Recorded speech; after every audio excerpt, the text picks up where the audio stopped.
السلام عليكم، ازيكم؟ عاملين ايه؟ يا رب تكونوا بألف خير. الفيديو بتاع النهاردة ان شاء الله هنعمل فيه تورتية حلوة. تمام. هنستخدم فيه سبونج ابيض جاهز، ده دقيق سبونج جاهز. تمام. دقيق السبونج بيستخدم النص كيلو من الدقيق، ياخد نص مقدار من المية. تمام، نص كوباية يعني، او 125 ملي بالظبط من المية. تمام، الكوباية المعيارية دي. وبياخد 6 بيضات. ان شاء الله تلاقوه سهل وبسيط. انا هبدأ معاكم بالكيك الاول، وبعد كده نمشي مع بعض الخطوات واحدة واحدة. تمام. بسم الله.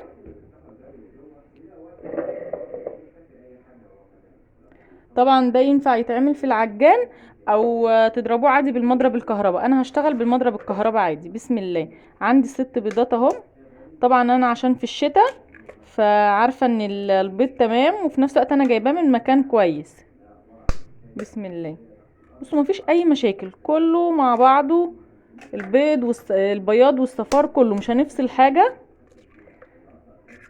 ولو حسبتوها يا جماعة هي نفس التكلفة. لو عملتوا دقيق وجبتوله محسن وجبتوله حاجات زي كده، هي هتلاقوها نفس التكلفة يعني.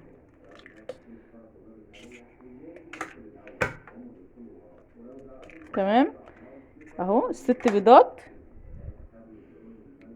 هضيف نص مقدار المية اللي هي نص كوباية المية. طبعا نص كيلو دقيق الاسبونج ده انا يعني جربته وعارفة انه حاجة كويسة. بس انا هديله نخلة بسيطة كده. انا مش بنخله عشان حاجة، النخلة دي بتخلي الدقيق يخف، يبقى هش خفيف. طبعا ما بنضيفش سكر ولا بنضيف اي حاجة خالص، هو فيه كل المكونات بتاعته. تمام. بسم الله. بصوا، مش هياخد منكم اي وقت نهائي. طبعا انا النخلة دي بس عشان اتأكد ايه ان هو تمام. هنخل الكمية دي وارجع لكم تاني. تمام. بصوا، انا اضفت اللي كان في المصفى، لاني انا لقيته اللي في الاخر ده كان سكر. بس طبعا برضو نخلة الدقيق دي كويسة يعني. هنديله تقليبه بس عشان لما نيجي نضرب بالمضرب، طبعا ايه البودر دوت ما يطرش علينا ونبهدل الدنيا.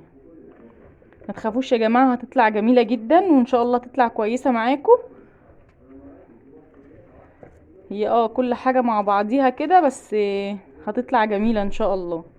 جربوها وما تخافوش. طبعا انا هدوبها بقى كويس وارجع لكم.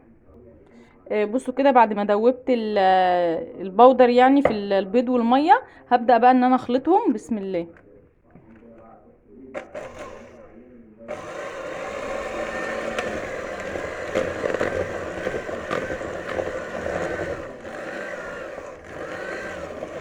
طبعا انا عشان ما اطولش عليكم الفيديو هخلطهم لمدة 10 دقايق وارجع لكم تاني. بصوا بقى، ما شاء الله هو الكيك بعد ما اتضرب. تمام. عندي بقى هنا كده الصينية اللي انا هشتغل فيها دي مستطيل. غلفتها بورقة زبدة من تحت، وورقة الزبدة اللي هي الكبيرة طبعا قسمتها الاتنين وعملت بيها الحواف. طبعا دهنتها دهنة زيت من تحت الاول الصينية، بعد كده رحت حاطه ورق الزبدة واديته دهنة زيت خفيفة جدا. تمام. وطبعا كنت مسخنة الفرن من قبل ما اشتغل. بسم الله. بصوا يا جماعه، جميله ان شاء الله، ان شاء الله هتلاقوها حلوه جدا وهتعجبكم. وبقولوا لي بقى في التعليقات يعني لما تجربوها. وما تنسوش طبعا يا جماعه، يعني بصوا كل حته دي بننزلها كده كده كده. طبعا كده انا هدخلها الفرن، واول ما تطلع من الفرن هوريكم برضو هنختبرها ازاي. بصوا شايفين ده؟ احنا مش هنسيبه، طبعا حرام يعني. واللي احلى منها اساسا، يعني الناس اللي بتحب تاكل الكيك، العجين بتاع الكيك ده، يا سلام، انا حد منهم على فكرة.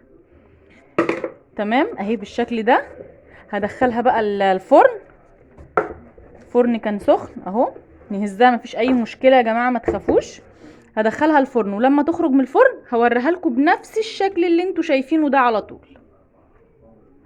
بصوا بقى، انا هنا هستخدم صوص. تمام، عشان احشي بيه الكيك. فانا عندي هنا مانجا. دي طبعا مانجا فريش. ضربتها في الخلاط، وهحط منها مثلا ايه الكمية اللي انا عايزاها يعني.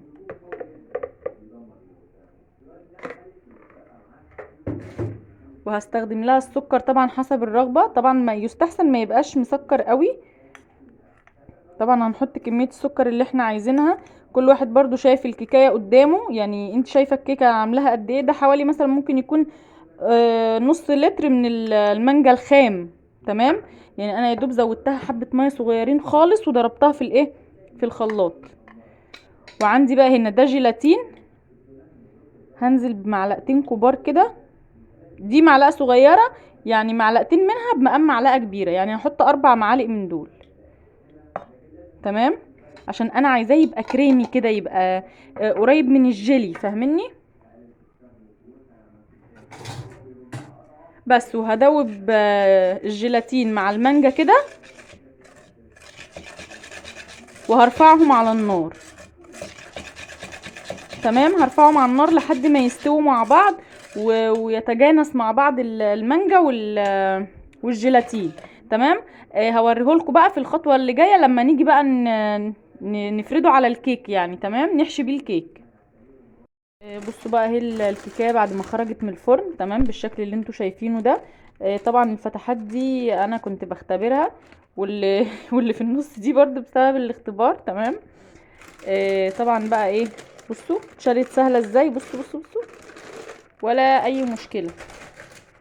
شكرا. اهي.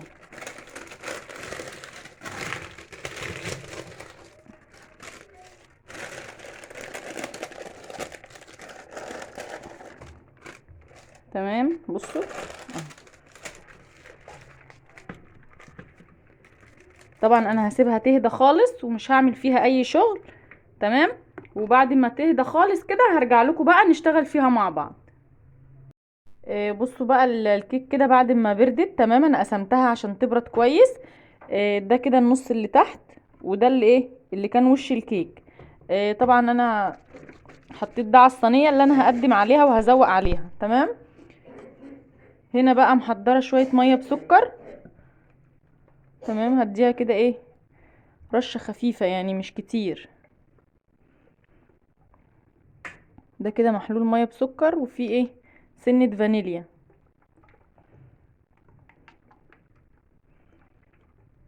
عشان كده قلت لكم الصوص اللي احنا هنعمله مش شرط يبقى مسكر، لان فيه كذا طبقة سكر هتتضاف. تمام.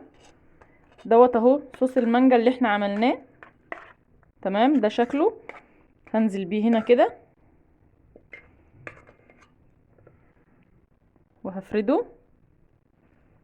طبعا هفرد الصوص في الطبقة يعني الطبقة دي، وهرجع لكم تاني.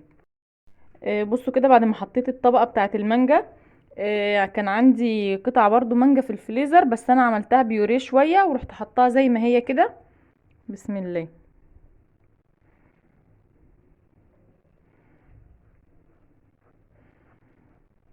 طبعا هنا لو في حاجة ملسوعة، بنجيب السكينة مثلا المشرشرة دي اللي هي بتاعة التقطيع، وبنكحت تكحيتة خفيفة، فكل ده بايه بينزل معانا.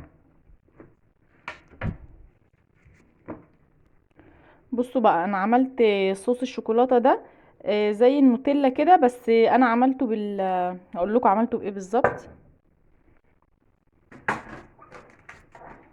شفتوا النسكويك ده، اخدت منه كوباية ونص على كوباية ونص من الحليب.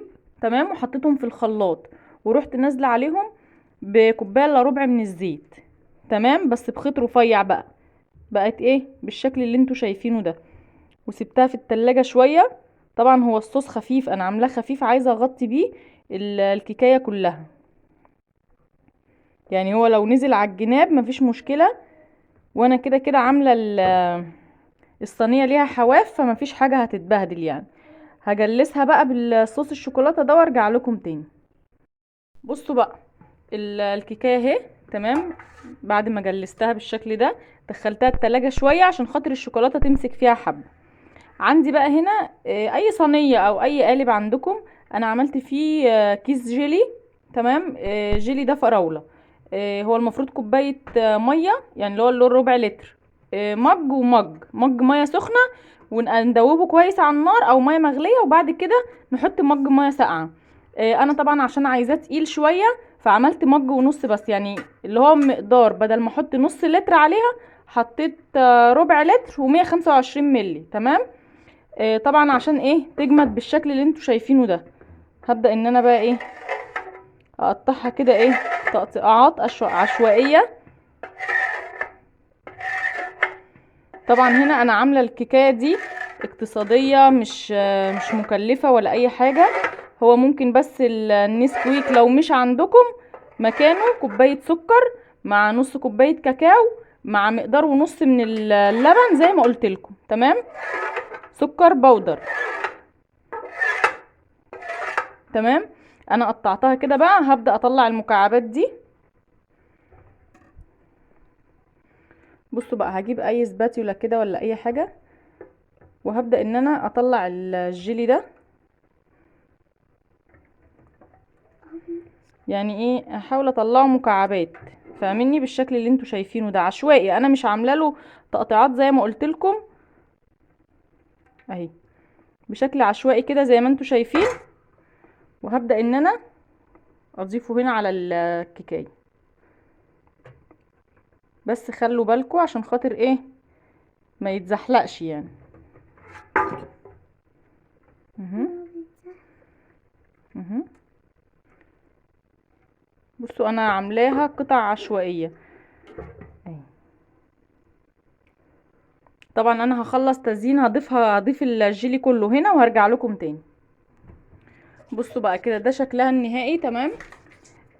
طبعا انا لو عندي حاجات ملونة كان ممكن نرش عليها، بس طبعا انا مش موجودة عندي فارماسي او كده، بس انا استكفيت بدوت. طعمها حلو جدا، لو جربتوها هتعجبكم وما فيهاش اي تكليف. كيس الجيلي ده ب6 جنيه.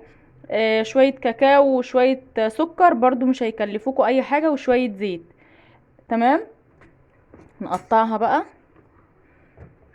هقطع لكم قطعة كده تشوفوا شكلها. يا رب بس كده ان شاء الله تعجبكم. ما تنسوش تعملوا اشتراك للقناة ولايك للفيديو وتفعلوا الجرس عشان يوصلكم كل فيديو جديد ان شاء الله بينزل على القناة. ما تنسوش تتابعوا صفحة الفيسبوك باسم مطبخ نوسة، وحسابي على اي موقع تواصل اجتماعي هتلاقوه بنفس الاسم وبنفس اللوجو بتاع قناة اليوتيوب.